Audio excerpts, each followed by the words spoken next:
Placé sous le thème « Contribution des alliances parlementaires d'Afrique centrale pour la sécurité alimentaire et nutritionnelle, bilan, défis, perspectives et renouvellement du bureau du RAPACSAN », cette conférence qui se tient du 27 au 28 février dans la capitale gabonaise s'appuie sur l'objectif de développement durable numéro 2, fin zéro. Si chaque pays ne prenait pas les mesures nécessaires, non seulement pour une agriculture responsable et intensifiée, non seulement pour développer un certain nombre de spécificités propres à chaque État, on se retrouverait dans des États où, bien évidemment, la faim prendrait le dessus.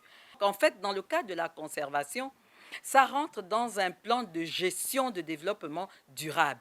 Pour assurer la sécurité alimentaire, les États mettent en place des stratégies agricoles qui font néanmoins face à plusieurs difficultés dans leur exécution. La plus récurrente au Gabon, le conflit entre les agriculteurs et les pachydermes, encore appelé le conflit homme-faune. Il faut rappeler que la recrudescence de l'activité des pachydermes découle de la gestion qui n'est pas souvent rationnelle des écosystèmes forestiers. Parce que le pachyderme, il se nourrit de peut-être des essences qui ont été mal gérées en termes de permis.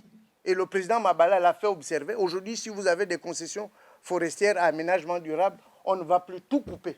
C'est quelque chose qui va être réfléchi avec des normes scientifiques. Toutefois, les parlementaires de la sous-région ont commencé à légiférer sur la question avec la mesure de la compensation adoptée dans certains pays. Les populations ont le sentiment que les animaux sont plus protégés que les êtres humains.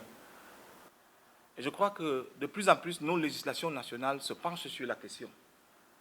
Dans un certain nombre de pays, la sous-région, notamment 4, il a été mis en place des fonds qui sont chargés d'apporter des compensations aux populations qui sont victimes des conflits hommes-faune. Déterminé à réduire de 50% ses importations alimentaires, le Gabon s'est engagé dans la mise en place des zones agricoles à forte productivité.